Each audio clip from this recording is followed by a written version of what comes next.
दादा हमारा बताओ नैहर अइला से है 1 महीना के तो बतिए बाते कैसन ससुराल के हुलिया चेंज हो गइल बा।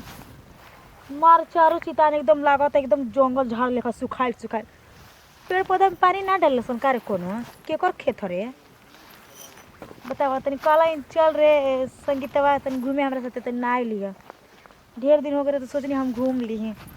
वहाँ के तो होइए नहीं की आ न देवरे जी बानी तो का करी ऐसे सोचनी घूम उड़ी बाबा काहे देवर जी का हलवा हो नमस्कार। खुश रही एने कहाँ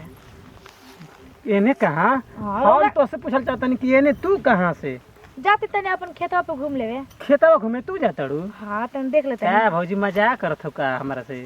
तू खेत देखे होली काहे हम ना घूम सकी ना हमरा बताई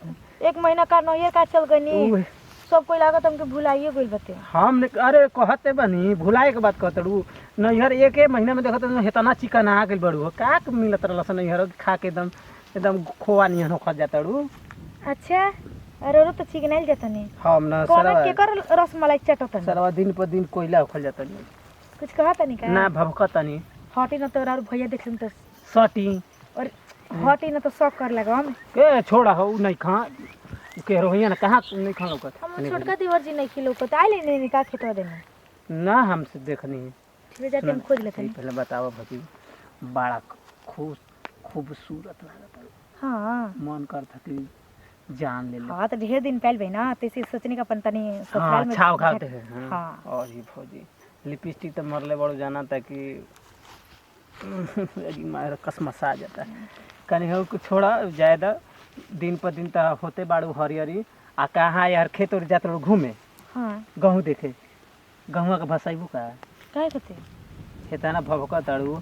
आ हेतना तोहरा में आग बाटे जब पंजरवा जेबू तो उ सरवा उमी न बन जाई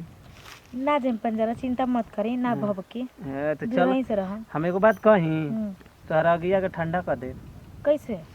पानी डाल के हम नहीं के जाते जरूरत है जाते नहीं क्या के भौजी के तू मत हो पहले रहलू त मार खूब मजा करत रहलू चल ना देवरुआ हमारा अगिया बरत तन की 2-3 बाल्टी पानी डाल दिया बुता जाए अब इन खुन डाले खातिर कहत त तैयार नहीं खूब काहे कि मरता ज्यादा पानी डालता का हटी जी कोई देख ली तो का कही कोई तो रहते ना बतिया तो कोई शक कर ली हमरा से। अरे भौजी एगो सेट करा दे अपने निहान अच्छा अच्छा चिंता मत करी हमर बहनी आवेली बिया अरे बाबूजी जी यार जी तोरा के 2-2 किलो लड्डू चढ़ाई लट जाए के जरूरत नहीं के घरे आई शाम के हां ठीक घरे शाम के हां शाम के ठीक हो जी ठीक बा निकली ठीक है बाय बाय हां ठीक बा कहां से भेटा जलन जैसा बताओ कोई देख तो का खोली कोई लौकत नहीं के कहां बा हमने के खेत हां हो बाते बेटा मत जाए कोई ना तो फिर बवाल हो जाए।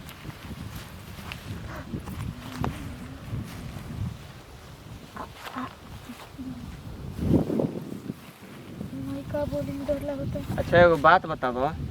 कहाँ जात लुनिया अम्मा जी तोरे आमा जीता ना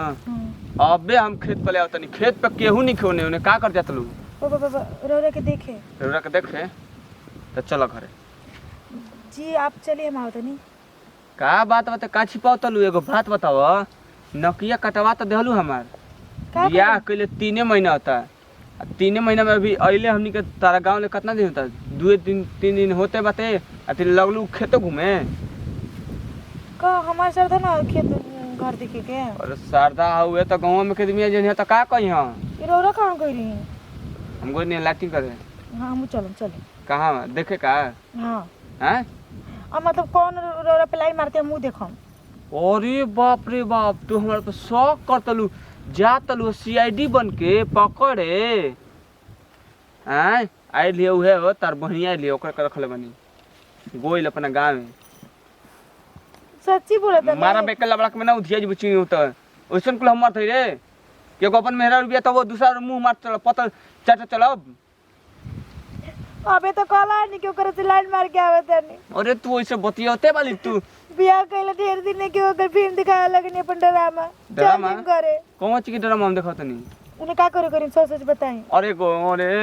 होगे गोनिया होगे लाइटिंग करे गोनिया रे ना बिसवा झूठ बोलत नहीं खेतवा घूमे गोनिया ना कि खदिया कहिया मराई समझली अच्छा सच में पियाजिया के खेतवा में अच्छा पियाज बोल बताओ के खाद ना मार के कोड़ाई तब यही तरह बड़े बड़े फड़ी यही तरह घर में धराई हैं पटाई जो होल बा चल घरे चलो चलिए चला सुन ना एगो बात कही का बोले ना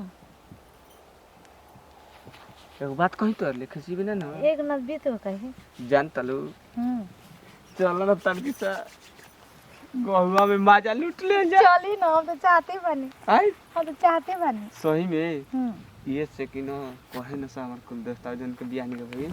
अपन लवर संगे कि गहू में न मजा तुम आ जाओ मला मजा भेटाला चली चलो आओ हुनिया बढ़िया को चलो चल चलो ना